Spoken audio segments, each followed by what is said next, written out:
Because the Americans believe K-129 contains a treasure trove of Soviet weaponry and intelligence, as well as evidence suggesting it was firing its missiles when it sank, President Nixon orders the sub to be raised. But the obstacles to doing it are enormous, and so are the consequences if they get caught. It's illegal to salvage somebody else's military war material. You're talking about a situation that could very likely start a nuclear war. So even if you can figure out how to do it, you have to do it in secret. And raising a 7 million pound submarine from 3 miles down on the ocean floor in secret sounds crazy. We've never salvaged any submarine below a few hundred feet. Could we get it? Most people's reaction would be like, no way. But because that submarine has nuclear missiles on it, and we knew from the photographs at least one of those missiles is intact, plus everything else that you might want on a submarine, like where are the weak spots? What kind of steel are they using? What's the radio gear like? What's their crypto gear like? All of these things are valuable.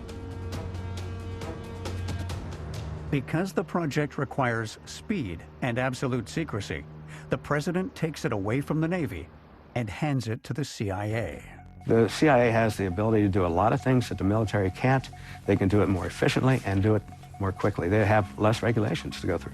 So then they form a hand-picked group of people taken from the CIA within its own special projects group, which is the most secret of the secrets. And they start spitballing ideas like, how do we do it? How do we pick up a submarine in secret?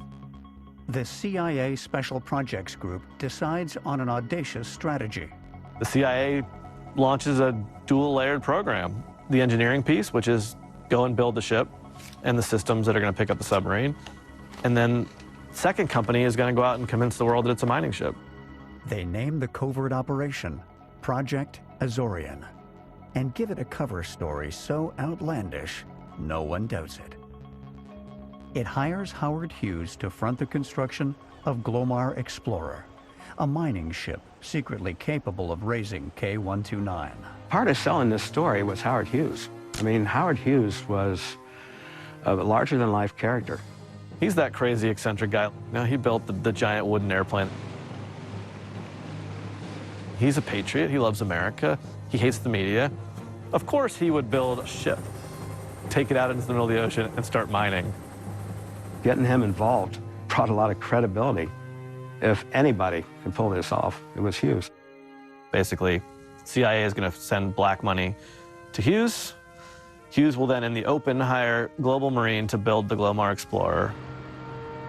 In the 4 years between 1969 and 1973, Hughes constructs what is hailed as the most advanced mining vessel in the world. But the CIA must also come up with a credible cover story for it.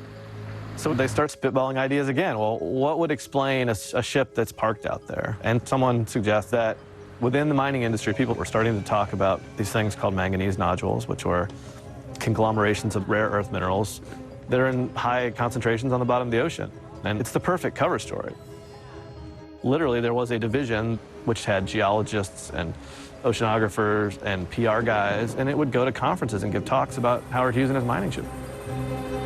The lengths the CIA goes to are astounding, including hiring a Hollywood star, Richard Anderson from the $6 Million Man TV series, to make an industrial video to sell the mining community on the Glomar's commercial possibilities.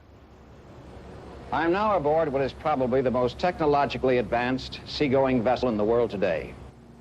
Global Marine has invited you aboard the Glomar Explorer to show you how this ship can work in a hostile ocean environment in waters as deep as 18,000 feet. Well, as far as we know, this is the biggest CIA covert operation that they've ever run. I mean, the scale of it is just audacious and epic. A lot of engineers will tell you that this ranks alongside, if not surpassing, the moon landing in terms of difficulty. After sailing from Long Beach, California, the Glomar Explorer arrives over the site of K-129. On July 11, 1974, it begins work. The inside of the vessel holds a secret which has nothing to do with mining. The moon pool. a cavernous space with doors opening in its bottom, through which K-129 will be secretly raised into the ship. 300 lengths of steel pipe, each piece as long as a Greyhound bus, are adjoined to form the umbilical cord between the ship and the multi-clawed vehicle nicknamed Clementine. It will take Clementine 2 days to reach K-129, 17,000 feet below, the equivalent of over 14 Empire State Buildings deep. The water pressure on the ocean floor is comparable to having 50 Boeing 747s stacked on top of you. Twice, while the Glomar Explorer is on station, Soviet ships come right up to it, twice. They flew a helicopter over the top, they took pictures. If the Russians discover the Glomar's real purpose, they will consider it an act of war. And if they do, there are no nearby American forces to protect it. And then they went away, because they were like, hey, that's just Howard Hughes' mining ship. Then on August 9th, 1974, the same day Richard Nixon resigns the presidency because of the Watergate scandal, they begin raising K-129. It's like the arcade game where you drop the thing down and grab the teddy bear. But this teddy bear is like a huge submarine. The claw goes down, they grab the submarine. They begin the lift. Everyone's like, oh my God, I can't believe it. After all this time, it really did work. And then suddenly, disaster. It's about a third of the way up. One of the fingers on the claw snaps. Over half the submarine falls down to the ocean floor, 1 mile below. So what you ended up with was the smaller portion, which was not nearly as valuable. I mean, they really want the missile. Secondarily, they really want the crypto. However, what they do find is a grim reminder of the disaster's human cost. The retrieved section contains human remains, including the bodies of numerous Soviet crewmen. All are highly radioactive. Then in March 1975, the CIA's top-secret billion-dollar covert operation becomes anything but secret. Good evening. All across the country today, Americans were debating the value of the Glomar Explorer, the ship Howard Hughes built for the CIA, a $250 million intelligence-gathering project to raise from the ocean floor a Russian submarine. When the program is leaked, Soviets are furious for good reason. They felt the Americans had no legal right to raise a foreign submarine in neutral waters.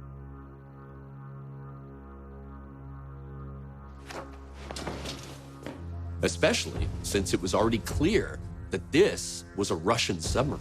Can you imagine just what the reaction would be if we lost one of our Polaris or Poseidon submarines and we did not know where and how we had lost it? They're also embarrassed. They don't want their people to know that we lost the submarine with like 100 of your guys on it and we didn't tell you about it. So that's the first thing that happened. And then the Americans built a ship, went out into the middle of the Pacific and stole it right out from under our noses. And we were right there. Can you imagine the blowback on that? The Soviets are not going to take this very well. It's certainly an act of war. The Hunt for Red October film, based on Tom Clancy's book, exposes the top-secret world of submarine warfare. But even Clancy couldn't have imagined the astonishing lengths some now claim the CIA goes to in its efforts to deceive the Russians about what intelligence it retrieves from their sunken submarine, K-129. As the Soviets struggle to respond to having their submarines stolen from under them, at home, the CIA operation quickly becomes a lightning rod for criticism of its extraordinary expense and seeming failure to retrieve the most valuable intelligence from K-129. A third of the submarine was recovered. That contained the bodies of 70 drowned Russians. The other two-thirds, containing nuclear missiles and code machinery, broke off and fell back into the bottom of the sea. But did the CIA really fail in its mission? Shocking new revelations suggest otherwise. According to Kenneth Sewell and John Craven, the CIA employs an ingenious ruse to recover the entire submarine and to fool the Russians into thinking they haven't. The Glomar the Soviets have been monitoring was actually a near-identical decoy ship sent by the CIA to the area where the Soviets believed their sub had sunk. All along, they'd been watching the wrong ship. They watched it like a hawk, but it wasn't actually recovering anything. Sewell believes that, unbeknownst to the Russians, the real Glomar explorer had been parked over the wreck of the K-129 discovered by the Halibut crew, 400 miles south, where it recovered the entire sub, including all its intelligence material. It fooled everybody, and it also reinforced the con that we only recovered part of it, when we actually recovered everything.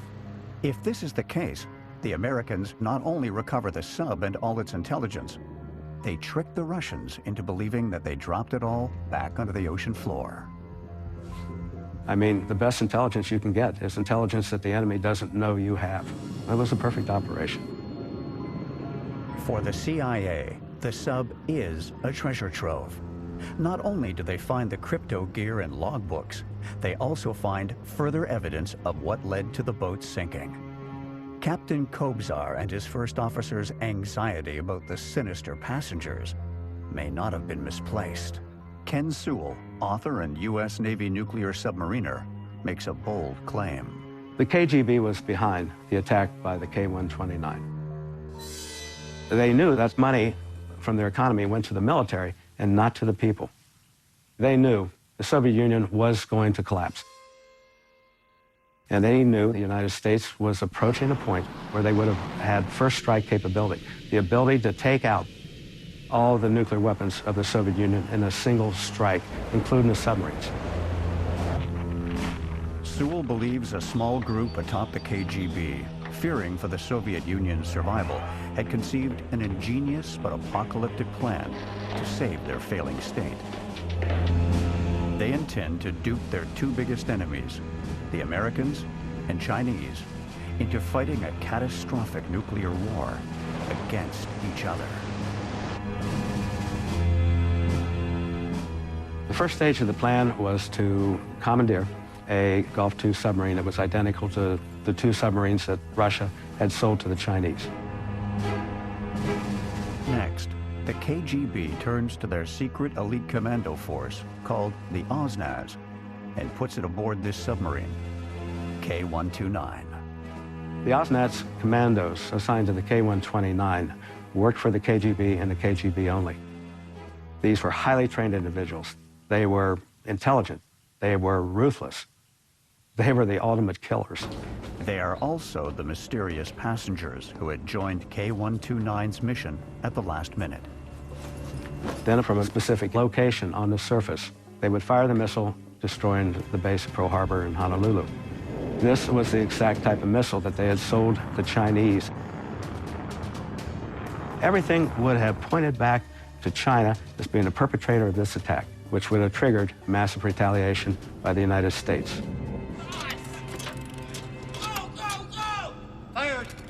In the end, Russia takes out both enemies without having to fight. It was a perfect opportunity to save their Soviet Union. When you start to look at it in that light, then this isn't as outrageous as it seems. But the attack didn't happen. There was no missile launch. So what did happen aboard K-129? The action that takes place on the Red October submarine had audiences on the edge of their seats. But over 50 years later, what can be said for certain about the action on board the doomed K-129? No one will ever know for sure what happened precisely on the K-129. There were no survivors. However, Ken Sewell's version of events is supported by considerable circumstantial evidence. It is not, however, supported by either the Russian or U.S. authorities, at least not publicly. We do know that the submarine sailed to its normal patrol box. And at that point, the likely scenario is the KGB officers presented the captain with new orders. According to Sewell, Captain Kobzar is instructed to sail through K-129's officially assigned patrol area and head 400 miles south towards Hawaii. I feel there was initially very little resistance to the new orders from the Oceanauts commandos. Most people at that time in the Soviet Union were pretty much wary of the KGB and did what they were told.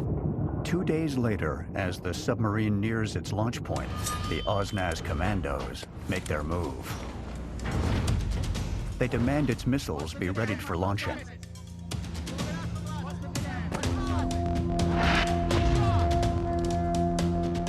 There would have been a point, I think, when the Oceanauts commandos would have had to use force to make the crew bend to their will.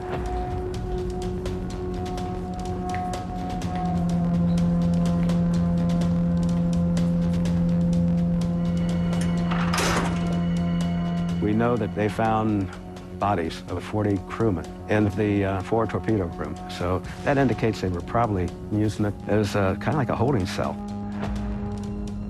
At this point, they start the pre-launch procedure, fuel the rocket, run the checks, surface the submarine. The Oceanauts commandos were trained submariners. They were experts in nuclear weapons. So these weren't just killers. They were pretty smart people, too. But even with this training, the OSNAS commandos can't launch the missiles by themselves. The fail-safe systems used on Soviet ballistic missile submarines were designed to prevent the same type of rogue captain scenario that was depicted in the film Hunt for Red October. In the film, arming the weapon systems requires 2 keys, one from the captain and one from an independent political officer who answers directly to Moscow. In the case of 129, however, it's not the captain who's gone rogue. It's the OSNAS commandos following the orders of a secretive group atop the KGB. And instead of keys, there is a 3-part code system. The fail-safe system in Soviet submarines were specifically designed to prevent a rogue launch. It was virtually impossible to launch that missile without the codes from other sources. There would be 3 codes to be entered, 2 that the KGB would have had. The captain wouldn't have the codes that were sent by the government. He wouldn't have the codes that were sent by the Navy. But he and he alone did have the final part of the code needed to activate the missile launch system. I suspect that they would have put a gun to his head or start killing crewmen. He's between a rock and a hard place now. He puts the codes in, he starts a nuclear war. He doesn't put them in, they kill all of his crew. But what the OSNAS commandos don't realize is Captain Kobzar has a third option. The story of the K-129 does sound like a Clancy movie.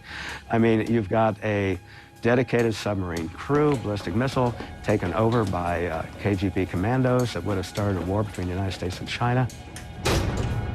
But unlike the Hunt for Red October story of a disenchanted Soviet captain trying to defect to the U.S., Sewell's theory paints a more menacing picture. K-129's captain, Vladimir Kobzar, now faces a stark choice. Enter the final part of the code to launch a nuclear strike on Pearl Harbor, or refuse to do it, and watch his crew be shot, one by one.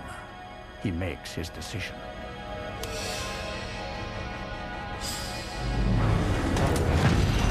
But the missile doesn't launch. Kobzar hasn't entered the firing code, but one that causes the missile to self-destruct inside the missile silo. All of a sudden you have all this energy blowing the bottom of the submarine out and send this superheated gas through the adjoining compartments. If Kobzar was gambling that K-129 would somehow survive the blast, it is a losing bet. It would have been just hell on earth. I mean, you got men dying of, from impact, you got men being burned to death, you got men drowning. The only mercy was, it was probably pretty fast. Fatally damaged, K-129 starts its long journey to the ocean bottom. 3 miles below. I personally believe that Captain Kobzar realized this was an unauthorized launch, and it was something that was going to result in the death of hundreds of millions of people. So he very stoically just put the wrong codes in, pushed the button, and that was it. I think he probably was the one key element that stopped a nuclear war. Captain Vladimir Kobzar might very well be one of the world's greatest unsung heroes. But in spite of the news stories about the Americans raising the sub, including claims that some of the bodies of the Russian sailors had been found, the Soviet Navy refuses to even acknowledge that the men are lost. It wasn't a priority for them, the human factor. It was just, these were sailors, they went to sea, sometimes bad things happen. This attitude weighs heavily on all the missing sailors' relatives. They had to live with that, nagging question of, what really happened to our husbands, our sons. No one would say anything. There were no announcements. We waited. We searched. We hoped they would find them and rescue them. Over a year after the disappearance of K-129, Irina Zirovina, wife of First Officer Sasha Zirovin, is contacted about the fate of her husband. I found out about my husband, Sasha, in a terrible way. I received an anonymous phone call, and a female voice said, "Your husband has died," and hung up. This was upsetting and unfair, because everyone was hopeful that whatever had happened to them, they would somehow still return.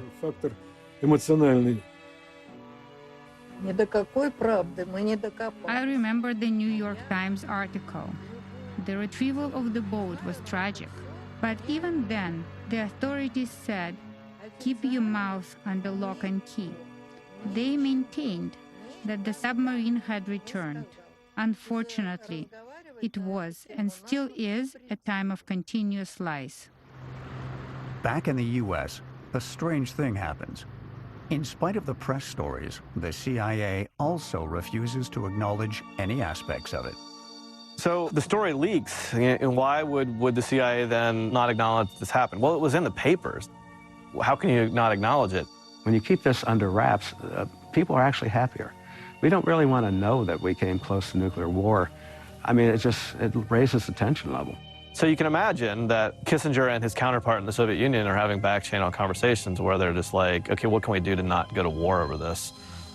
Okay, you, America, don't talk about it publicly. Don't rub our noses in it, because this makes us look like chumps.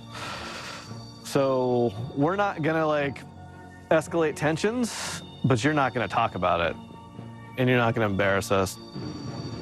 But there may be yet another reason why the Americans keep quiet about their many discoveries regarding the fate of K-129. They want to exploit the growing tensions between the Chinese and the Russians. Kissinger sees an opportunity to leverage the information he has about K-129's secret mission. He begins a series of clandestine diplomatic missions to China. I personally believe Kissinger went in there and said, look, the Russians tried to start a war between us. So we're not really the bad guys here. The U.S. strategy, according to Ken Sewell, is to get the Chinese to focus even more of their military spending on the Russians, and thus get the Russians to spend yet more of their dwindling budget on the Chinese.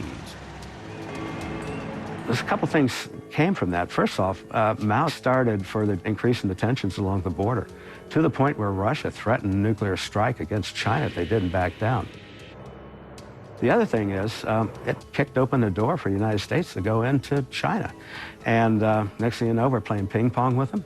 We're having cultural exchanges, and it just changed the whole course of diplomatic relations between these two countries.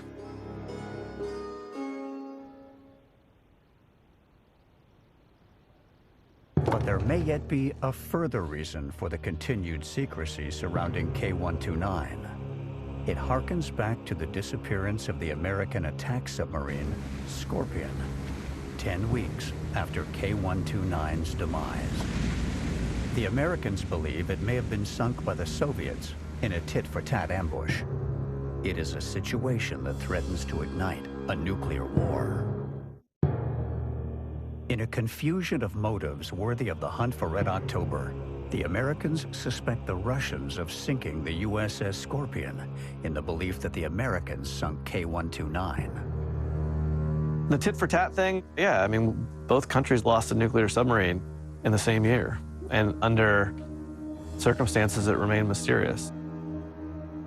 The Russians thought they were justified. It could have very well escalated into a full-blown nuclear conflict. Now, let's say they do sink the Scorpion in retaliation. Would we maybe just let that go because of an accidental collision with a U.S. Navy submarine? And I can imagine why that would be one of the most closely held secrets of the Cold War. Because what's the one thing that neither side wants to happen? A war. A war means everybody loses. The planet loses. Time and time again, when I talk to the people, they said, you know, the lives of 99 men, tragic as it may be, are not worth the risk of a nuclear war. But the lives of men were lost. Submariners. Real people with family and friends grieving for them. Not so different than the Russians on K-129. If one of my sons on a submarine was lost at sea and some other country found him or found the wreck, I'd like to know about it as a parent. And in the case of 3 families of the Russian submarine sailors we identified on K-129, I wanted them to know where their sons were.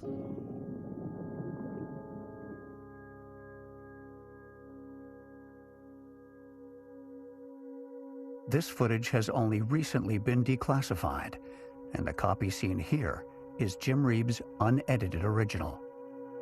A message came in informing the ship they were going to conduct a burial ceremony for the Russian sailors that we had recovered. They said the day before, anybody would like to participate as a pallbearer, put their name in this jug, and every crew member on the ship volunteered. I was directed to be the Russian narrator during that service. Господи, те из нас, плавающие на море кораблями, всегда ищем безопасную гавань у конца плавания. The Russian sailors are buried at sea in Soviet tradition. The ritual is filmed in hopes that should the Cold War ever come to an end, there is proof of American respect for the unfortunate dead. I was honored immensely that I was going to be a participant. They were from a different country, different ideology, but they were really brother submariners to me.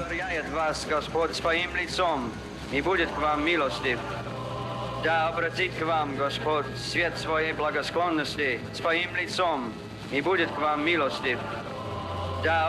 wanted to be able to show them we treated them with dignity.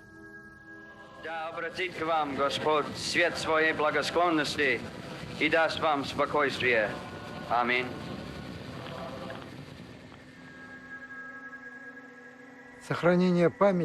When the Americans privately reached out to the Soviet Navy to let them know they had lifted the submarine and discovered the bodies, the Soviets responded by saying, "We didn't lose the sub," even though it was obviously a Russian submarine. We basically refused our death, and at that moment the Americans showed humanity.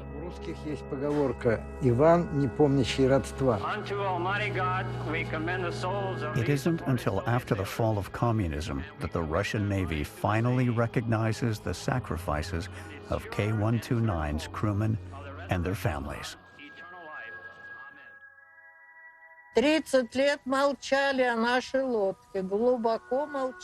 30 years of deep silence about our submarine. And after 30 years, the whole crew was posthumously awarded the Order of Courage. Sasha was also awarded a Medal of Bravery and another medal of Peter the Great. Then, I received the medal for being a sailor's wife. But all of these honors came too late. We commend the souls of these departed Soviet sailors, and we commit their bodies to the sea. What no one realizes at the time is that this funeral video will play a part in ending the Cold War. In October 1992, 24 years after the sinking of K-129, and just 3 years after the release of the film Hunt for Red October, CIA Director Robert Gates makes an unprecedented trip to Moscow to extend the hand of peace to the Russians. He was the first ever CIA director to meet with the Russian president, Boris Yeltsin. He gave him the videotape of the burial ceremony for the Russian sailors that they had recovered. Unto Almighty God, we commend the souls of these departed Soviet sailors. I was told that when Yeltsin viewed the tape, he cried. He really cried, and he cried, I think, for sorrow for the lost Soviet sailors, but also because of the poignancy of the ceremony. Commence the hoist. Amoriu, predayomi Kostanki, Two superpowers, each with very different views of what happened on board K-129, can agree on one thing: the tragedy of the mission.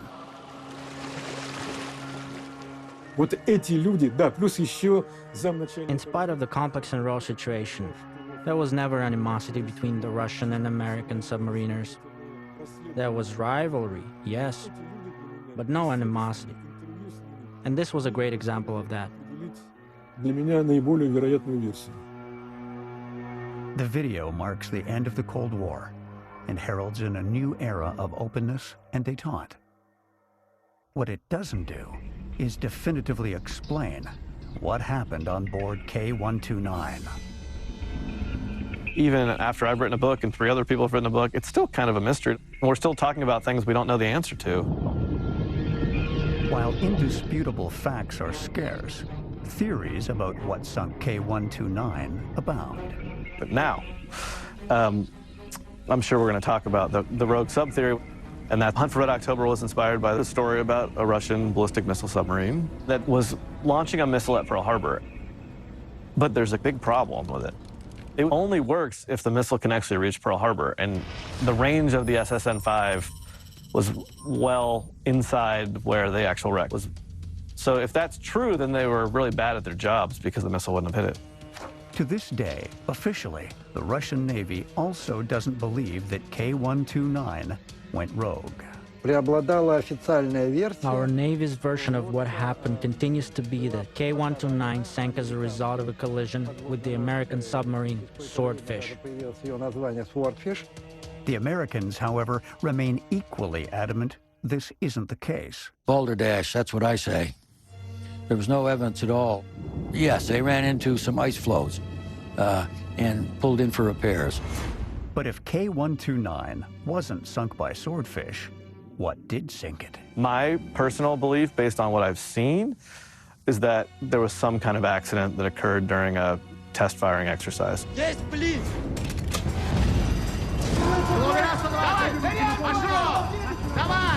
But other than not believing the rogue sub theory, like, I can't totally discount any of the other stuff.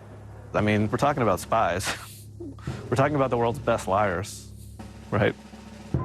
All this reasoning changes, however, if the world's best liars have disguised the actual location of K-129.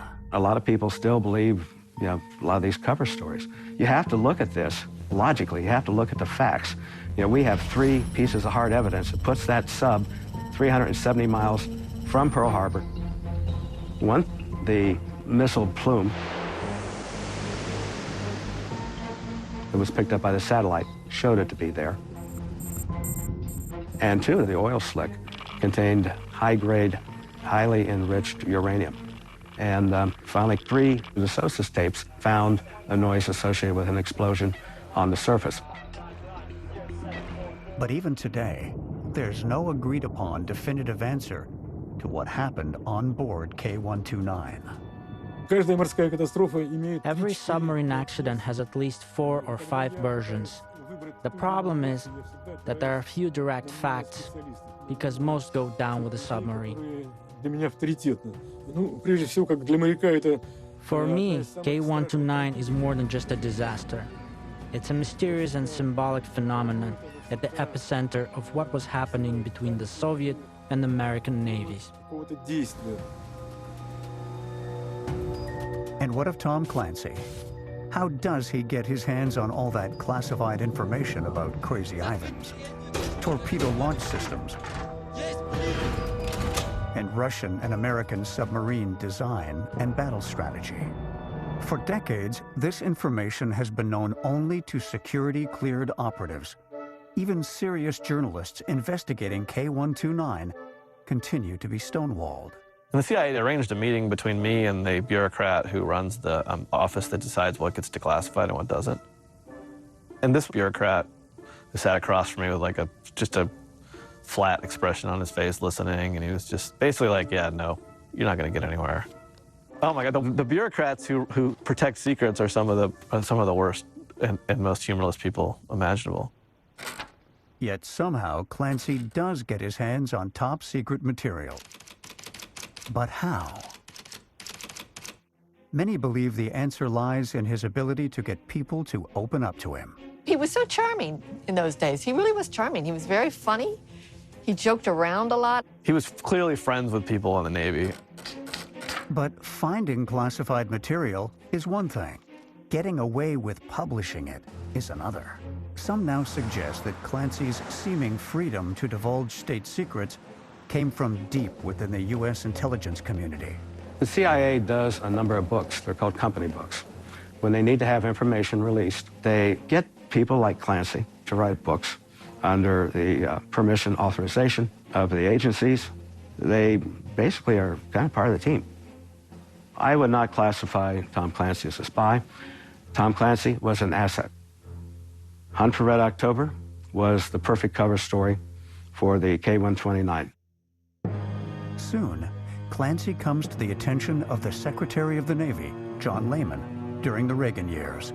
Lehman recognizes in Clancy an opportunity to turn the secrets game upside down. I had always been an advocate of declassifying a lot more information. It was a recurring debate that I had my whole tenure. Obviously, there's some things that should be protected, but we got to get as much of this out into the store window as we possibly can to demonstrate to the Soviets that they were going to lose. And if they tried to keep up with this, that they would bankrupt themselves. Lehman's revolutionary strategy quickly becomes the catalyst for a new kind of anti-Soviet psychological warfare. To do it, he turns to some unlikely allies. We worked with Hollywood and TV and print media. We wanted the Soviets to see the reality and the morale, the professionalism, and it was terrific. And at the top of Lehman's list is Tom Clancy and his hunt for Red October. And Lehman is not alone in his desire to promote it. President Reagan loved it. He mentioned it several times, and that helped the sales. It also does something else. It helps promote the Navy's new strategy. And so President Reagan wanted to meet Tom, so he had a little lunch in the White House. And I sat next to Tom because I was delighted that we had the Naval Institute publish it. Popular culture was now being used by the American military to break the Soviets' resolve. The advanced technological world portrayed in the Hunt for Red October demoralizes the Russians. They simply don't have the budgets to catch up. It sucked them into yet another bottomless pit of spending, which helped to bankrupt them. That's really what happened. That's how the whole Cold War ended. Over the course of many more novels, Clancy becomes a mainstay in the Navy's campaign to intimidate America's enemies. After Hunt for Red October, why would you want to use him for anything else except keep writing novels and publicizing and talking about how great the Navy is? Why would we want to mess him up by asking him to be a spy? Clancy's revelations about military secrets helped lead to one of the Cold War's biggest naval victories. All without a shot, torpedo, or ICBM being fired. Seen in this light, Clancy is more than just a novelist, more than just an asset. He's a hero. He couldn't serve, he couldn't join the Navy because his eyesight was terrible, so they weren't going to accept him in any of the armed forces. Well, if he couldn't be them, why not make this version of himself that could be one of them? It was his way of serving. At a closed-door speech delivered at the National Security Agency, Clancy tacitly acknowledges that his books aren't simply written as entertainment. They also serve another important function. Let me leave you with a thought. It's deterrence. It's keeping a war from happening. If a war happens, somebody's screwed up. Think about it. We can't deter the Russians if they don't know anything about us. They got to have something to be afraid of. We got to expose a certain amount of information to the Russians if deterrence is going to work. Can't make everything secret. Thank you. Somehow, the hunt for Red October and its connection to the tragic events that took place decades earlier on K-129 had combined to play a decisive part in the course of world history. The K-129 mission had a major impact in all this, and the average person has no clue.